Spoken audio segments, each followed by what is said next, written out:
it was actually this time, it was early September in 1985, and I was just back to school. I think I was going into the 11th grade.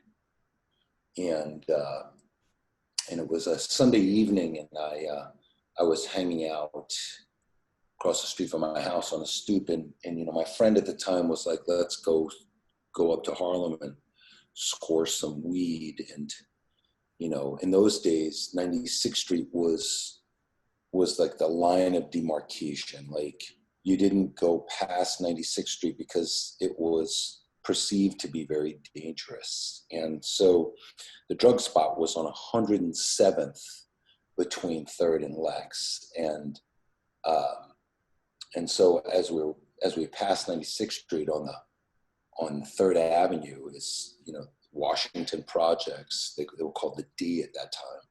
And then, they were to the right as you're walking uptown, and to the left are like, older buildings.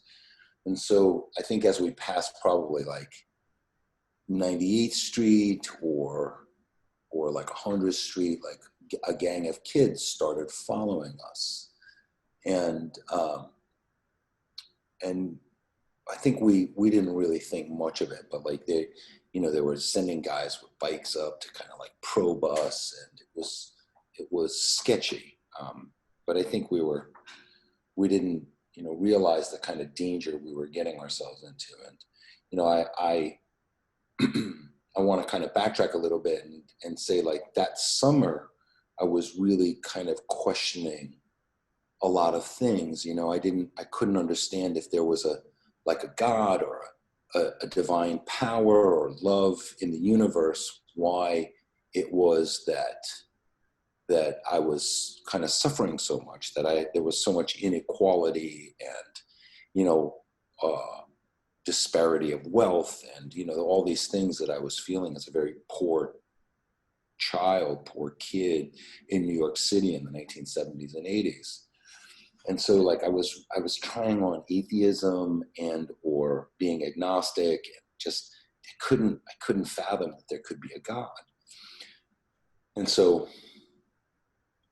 back to the story, like, we go to the drug spot, and like this drug spot was like, you had to go up a stoop, and on the stoop were the drug spots, like guardians, if you will. It was all, a group of guys that were hanging out, that were watching for cops, runners, all kinds of guys. And so you go up, and this particular spot was on the 2nd floor, and you knock on the door, and they pull out the lock and ask you what you want. And so I think we bought like a $10 bag of weed, and we went back downstairs, and like at like right in front of the door were all of these guys waiting for us. And like, I'm not sure where the drug spot runners went, but it got aggressive. And so like I tracked back up the stairs, and I knocked on the spot again, and I was like, yo, there's some people downstairs that are after me. Like, can I hang out for a second till trouble goes away? And I don't know why, but the guy let me in. And so like I sat in the drug spot, and, they were like screaming out the window, like, yo, let that white mother effer out. And the guy was like, yo, you guys get out of here. You're blowing up my spot. And then, he called for one of his runners to go get someone with a gun.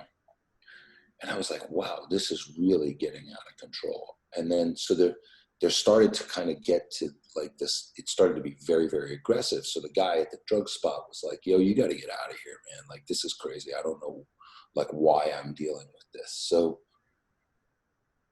I got the idea, like, I was going to run up the stairs, it's probably a 5-story building, and like go to the roof and like see if I could jump to another roof. And when I got to the top landing where the door to the roof was, like, I kicked open the door, and there was a guy, and he was shooting up heroin in like right by the roof. And I was like, hey, I got some problems down there. These guys are chasing me. Can I get to another roof? And he was like, no, this building is just independent. And he was like, come into my apartment, uh, and you can hang out. And like this was, I don't know if it was an abandoned building per se, but there was no electricity in the apartment. It was rough shape. So I was like, I guess that's my choice, and so my only choice, I should say. So, he opened up the door, and there was a table, two chairs, a candle, a woman that was passed out on the table, and then to the left of the table was like a mattress that had no cover, so it was just the springs, like the rusty springs of a mattress. And then in front of that was a radiator with this like massive dog chained to it. And like he closed the door, and the dog saw me and like was like started like salivating and growling, and just like was really unhappy about my presence. And he's like, sit down, this'll blow over. And I could hear in the hallway like these guys going through and banging on the doors. Let that white mother effer out. Like, we know he's in here. Let him out. We're going to kill him. And, as I sat on that spring, that box spring, or whatever it was, this mattress with no cover, rats were running across my feet. And like, I just started to pray. I just was like, God, get me out of here. Like, I don't know what I did, and I'm sorry. And like, I just won't like question you. And, then it just seemed to get like escalate. Like, the woman woke up, and I guess she was either sleeping or on some sort of heroin nod. And she looked at the guy, and she was like, who is that? And he was like, I was up on the roof, and this guy's got some trouble. So I told him he could come in. And they started arguing. She was like, you were up there getting high without me. And she was like, get this guy out, excuse my language, but get this guy out of here. And I'm 15. And, he's like, no, I'm going to like, I'll share the drugs with you. And they started like shooting up right in front of me, and like passing out, nodding out, the dog and the rats, and there's no lights. There's, it's just the worst situation.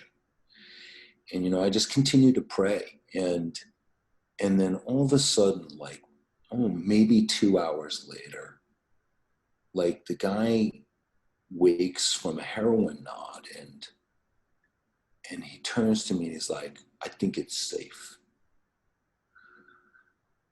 And he goes, come on, I'll walk you to the train.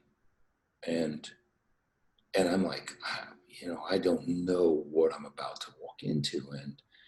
And he pulls out a knife, and he goes, if anybody gets lippy, I got you.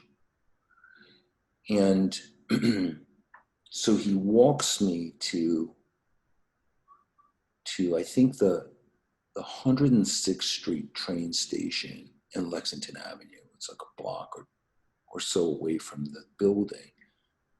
And I didn't have any money, like, and so I jumped the turnstile, and the last thing he said to me was, don't you ever effing come around here again. Like, you've got no business being around here. And, I went home, and I decided, like, I wasn't going to get high anymore. Like, that was like kind of the end of it for me.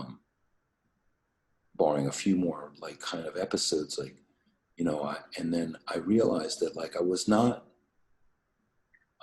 going to question anymore whether there was a divine power. That like I learned so much in that point, that like, one is like divine love like used this person, enlisted this person to to help. And like, even in the darkest situations, like there are these kind of angel messages or angels that present ourselves to us. And sometimes they're like the unlikeliest of people or symbols or things, but they're the exact thing that we need to get us through to the next step. And, I learned, and I still practice, kind of to try not to be so judgmental.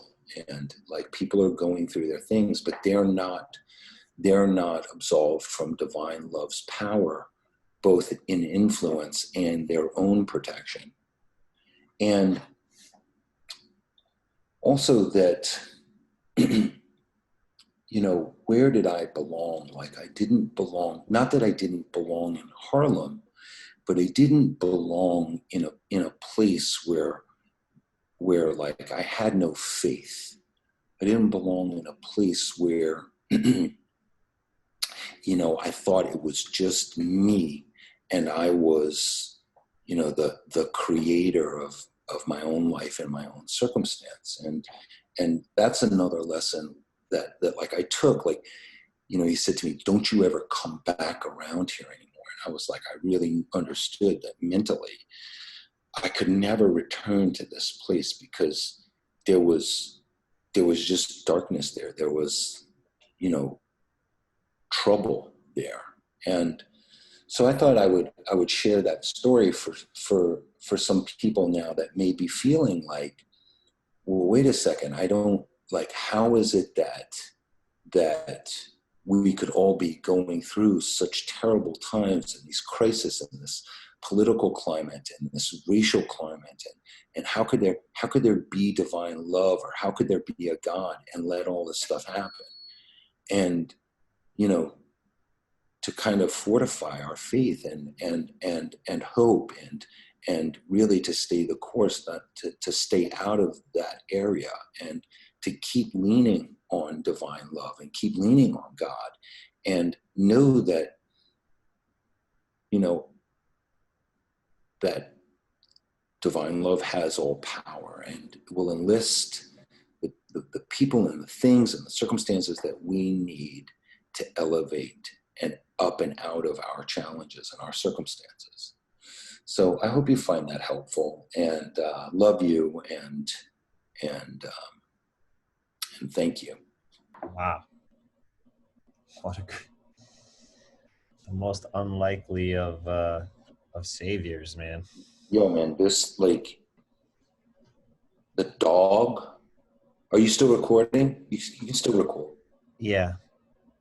The dog was chained, like, right in front of me. Like,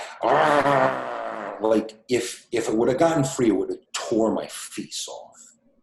And, when they started fighting, like, I couldn't believe, like, I was like, God, like, what in the world is going on? Like they started fighting over drugs, and it was becoming a commotion. It was like, and she was like, get this guy out of here. And as I was listening, it felt like you got you were like warped into some like small pit of hell. like here's a peek. It really was. And it was like, and then like the rats crawling around my feet, because I was sitting on the floor and they were jumping over my feet and crawling around my feet, and I was like kicking at them. And it was like hell for him. And like, from my perspective, like, I'd already had a tough childhood, like, but I wasn't getting the lessons. Like, I wasn't getting the idea that, like, I needed to lean further in on love, on principle, on God. I was kind of misdirecting these thoughts, this, rather than, using it as an opportunity to fortify, my thinking. It was in the opposite. I was bitter and I was angry and I was so frustrated. And it was one of the hardest lessons, man. It was so challenging. I mean, I don't know how you could possibly know at 15. Like, obviously, that's one of those times to be grappling with a lot of things. But like you said, these like unlikely sources, because that person could have easily been nodded out to the point where they wouldn't have even noticed you on the roof. All kinds of different scenarios and circumstances. And this guy was like, was really like he was protecting me. And I can't, like, I think sometimes it was like a dream, but it wasn't. And, also, I think what was happening there was like God was showing me, like, yo, you keep going. Like, I started doing drugs from when I was 9. It was the first encounter I had with drugs. And I didn't stop until I was 16. So that whole period, like, the first time I used Coke, I was, 13 years old, 12 actually. And, and so like, I think what God was also showing was like, yo, like, this is what you're in for. Like, keep going down this path. And Here's like, a like a Scrooge, yeah, life of future, or yeah, Ghost of like, Christmas Past kind of stuff, yeah, Christmas Future rather. this is what you're in for. And man, I was like, I started to really think about that. Like, I don't want that. That's not what, like, that's not what I'm interested in. That's not. And so I thought this would be, kind of like an interesting point. Like, I was thinking, like, what's the big lesson in all of this?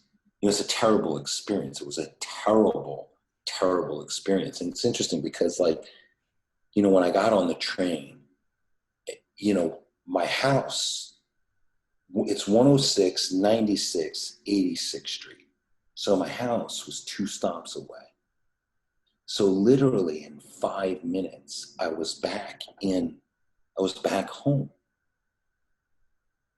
and like, I was like, whoa, it was It's so also, close in proximity, but so it was like eons away. man, that's just absorbing the thought of that. Like, what seems like even in the metaphoric sense, what seems like such a far away thing is actually much closer to you, be it, you know, good or bad or any of that stuff. That's a That's lovely point. I was thinking about that in terms of COVID. Like, in 4 months, the climate of this country has changed. Or 6 months, like, people are really close to, losing their homes or losing their jobs or losing their relationships or all kinds of things, all kinds of perceived versions of hell.